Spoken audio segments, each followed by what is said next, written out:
The Washington Post, a pretend newspaper that has tricked millions of people, most of them liberals, into thinking that it's a news outlet, has retracted another one of their fake news stories after they were blatantly busted for their pathetic propaganda.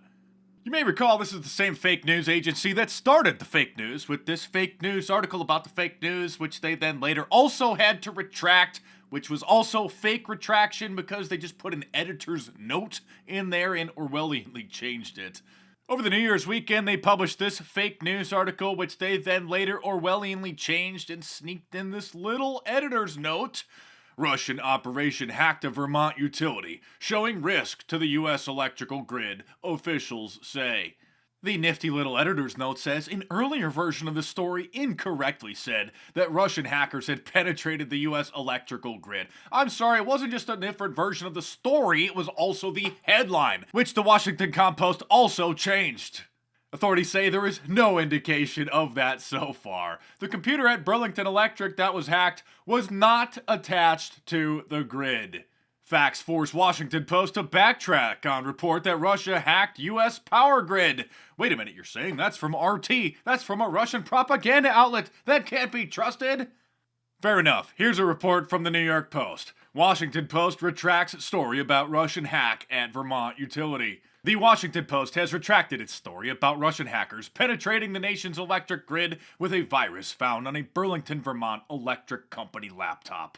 Authorities say there's no indication of that so far, and that the Russians had penetrated the U.S. electrical grid, according to an editor's note attached to the corrected version, the Orwellianly changed version of the story on the pretend paper's website. News of the supposed hack had set off a firestorm, with Vermont leaders calling Russian President Vladimir Putin a thug after one of the state's electric utilities found a virus on a laptop computer. Forbes magazine reports fake news and how the Washington Post rewrote its story on the Russian hacking of the power grid. On Friday, the Washington Compost sparked a wave of fear when it ran the breathless headline, quote, Russian hackers penetrated U.S. electricity grid through a utility in Vermont, U.S. officials say, end quote. Yet it turns out this narrative was false, and as the chronology below will show, illustrates how effectively false and misleading news can ricochet through the global news echo chamber, through the pages of top-tier newspapers that fail to properly verify their facts. The original article was posted online on the Washington Compost's website at 7:55 p.m. Eastern Time. Using the Internet Archive's Wayback Machine, we can see that sometime between 9:24 and 10:06 p.m., the Compost updated, Orwellianly changed, the article to indicate that multiple computer systems at the utility had been, quote, breached, computers plural, but that further data was still being collected. Several paragraphs of additional material were added between 8 p.m. and 10 p.m. claiming and contextualizing the alleged breach as part of a broad campaign of Russian hacking against the U.S., including the DNC and the Podesta email breaches. Yet as the Post's story ricocheted through the politically charged environment, other media outlets and technology experts began to question the Post's claim, and the utility company itself finally issued a formal statement just an hour and a half after the Compost's publication, pushing back on the Post's claim.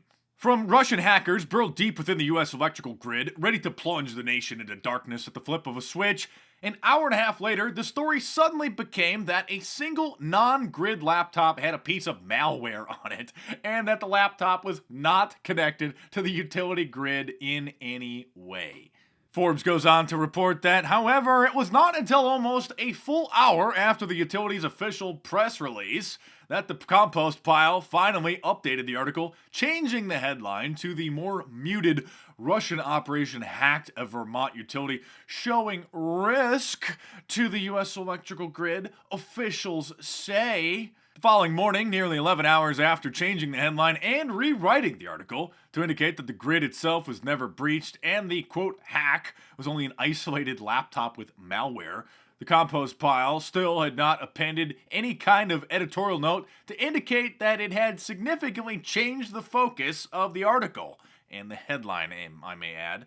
The Washington Post is the main newspaper that started this fake news scare and tried to link the Russian government to the spread of fake news. With this fake news article, Russian propaganda effort helped spread fake news during the election.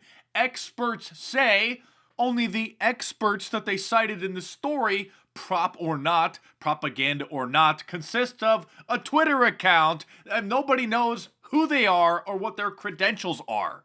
Then they Orwellianly added this editorial note onto the article saying that they can't vouch for the list of supposed propaganda sites connected to the Russian government that was given to them by this prop or not, quote, group, which could very well just be, and probably is, one person. If you missed it, you can check my previous video where I gut the New York Times after they labeled me fake news in this article as fake news spreads. More readers shrug the truth.